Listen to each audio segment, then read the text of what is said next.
eyes of the world are looking at us and at whether we will defeat Russian aggression exactly as freedom deserves to win, that is without compromising our values.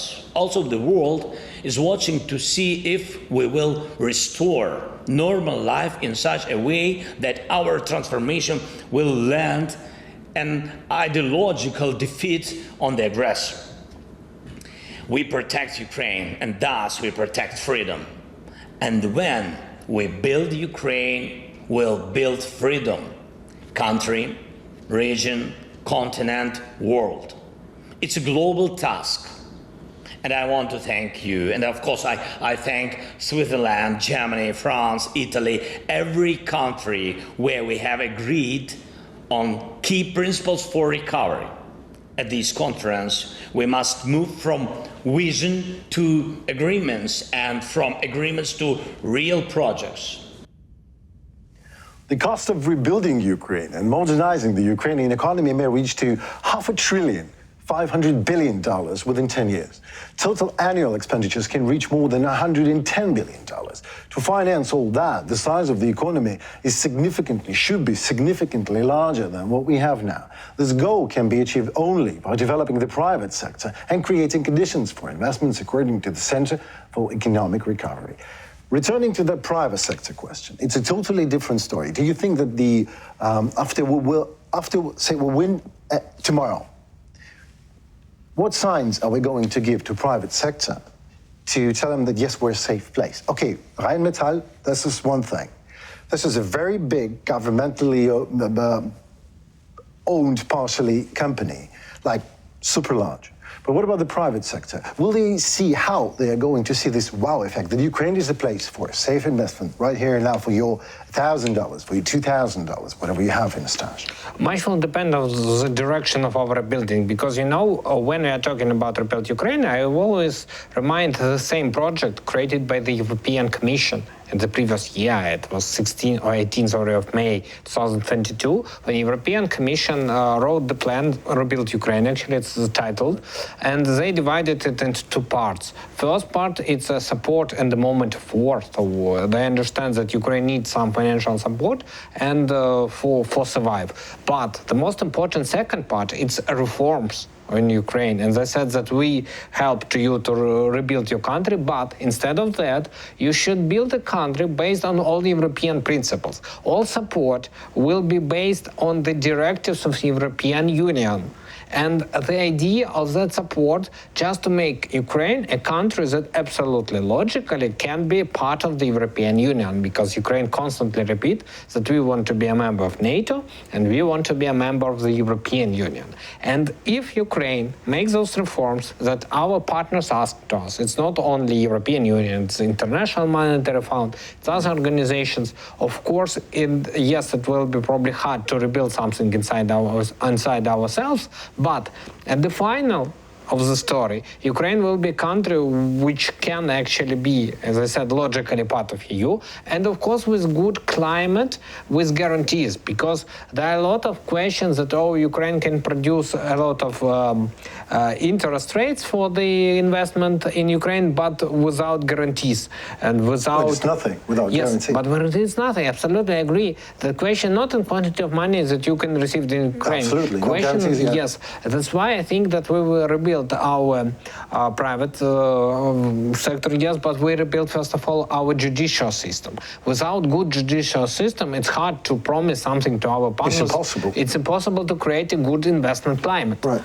So that's why I really have big belief that the process of rebuilding of Ukraine will constantly connected with the requirements of our partners from EU, with those reforms, with reforms of judicial system, with reforms of others, of our tax system, because we understand it's so problem, with another decentralization, because when everyone said about, at least before start of the full-scale war, because war actually started 2014. Now we have full-scale war. A lot of people said about federalization, but guys, we could do federalization without federalization. It means decentralization, when people at the place received more powers and more taxes go to them. Furthermore, if more taxes go to them, they can develop the parts of Ukraine, and that parts could be interesting to investors. Now, I think very good example is Nikolaevsky region. Why Nikolaevsky? Because our president Zelensky have a deal with Denmark that they will support that region and help to rebuild it. Now we see the big interest of Denmark to that region. According to the person that is head of Nikolaevsk power office, probably Authority. Yeah, authority. Yes, sorry. Authority. He said that we have such a close connection with Denmark that probably we can become relatives in nearest future, because really they invest money, they give to say to us what to do, they think about our energy facilities, they give to us options for wind energy. It's very important. So, and that cooperation create a good, as for me, field for future prosperity of at least one region, and demonstrations how we could cope with at least one European country, but finally it couldn't be not only Denmark. Yeah, I mean, this is the example. This is only the start. And this is yes. that was my actually next question. Because this is the private sector, give them the private example. Yes. With the small companies doing a small business directly with the people that they know on the Ukrainian land, and see what happens. Yeah. Because Ukraine is a brand, let's be honest.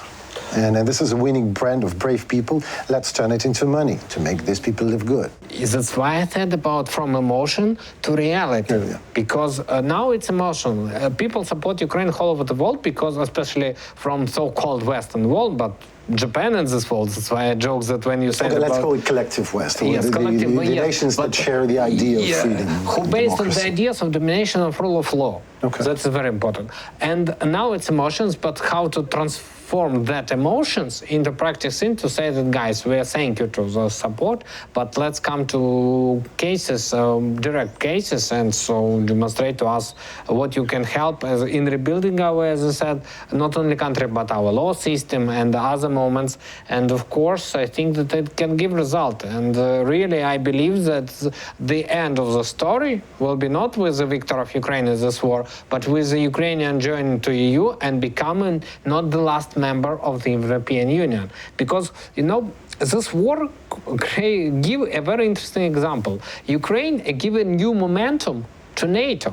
NATO was so before start of full-scale war in Ukraine. A lot of people said whether NATO will be or not will be. A lot of countries tried to economize money on defense expenditures and not to sell money, spend money for that.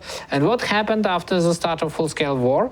Two countries that didn't plan to be in NATO, namely Sweden and Finland, decided to become a NATO members.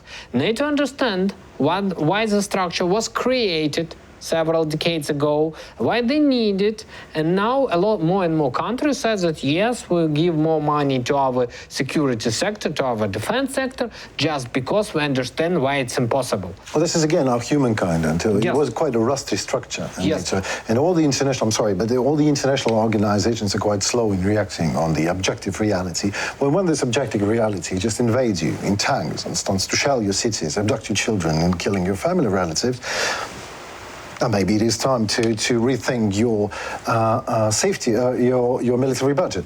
Absolutely. Actually, I constantly remind the former Prime Minister of UK, Boris Johnson, who said a very good phrase when the war arose. He said many. Yeah. Yes, he said many good things, but he said to Europe that, guys, you should think whether you're for money or for values on which European Union is based. Because sometimes you have a feeling that you think how to receive more money from cooperation with Russia, how to receive energy from Russia, how not to create ban for Russian oligarchs. As on the one hand, we have the war with a lot of victims. On the other, people closely connected with power in Russia have a good option to have arrest in France, in other countries of the European Union. That's why it's rebuilt. That happened to Europe twice. First World War I and the Second one. Furthermore, if we return back to first days of war or even before war, what weapon we received from NATO members? Weapon for partisan war, not for exactly. serious. But then, and why it happened? Because they were sure, the security were sure, that Ukraine can be conquered for, I don't know, Kiev for 4 days, hold Ukraine probably for 2 months or so. And there will be partisan war, and then they give to us weapon for that partisan war. But when they understand with that partisan weapon, we stop Russia, stop the aggression, that we can fight even with that. In that moment, I remember it was end of March or beginning of April when Ukraine released the Kiev region, Zhytomyr region, Sumy region, Chernigov region. It was a very interesting interview or video in a very popular German magazine Bild, when they saw our soldiers go on foot, without tanks, without any other serious technique. And they said that, oh, that guys without tanks release the territory, but imagine what will be if they will receive those tanks. And I'm sure that in the moment when Ukraine received Leopards and other tanks, that played its role, because they think that, oh, they demonstrate to the whole world that they could do something without tanks, but we should give to them tanks, because in that case, we said that, oh, only with tanks they released more. The deadliest weapon of Ukrainian nation is Ukrainian nation itself. Yeah.